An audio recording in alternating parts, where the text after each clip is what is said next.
সেই সাথে আমাদের নেতাকর্মী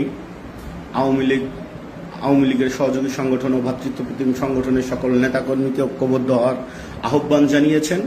আমাদের যত নেতাকর্মীর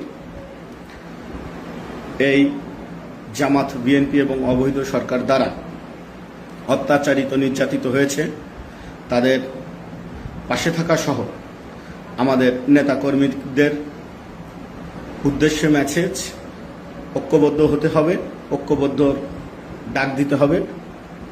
খুব অল্প সময়ের মধ্যে ইনশাল্লাহ এই আধার কেটে যাবে।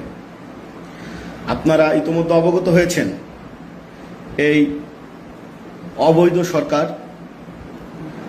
এই প্রধান উপদেষ্টা ইউনূস সাহেব, তিনি জাতিসংঘে গিয়ে তিনি নিজেই স্বীকারোক্তি দিয়েছেন যে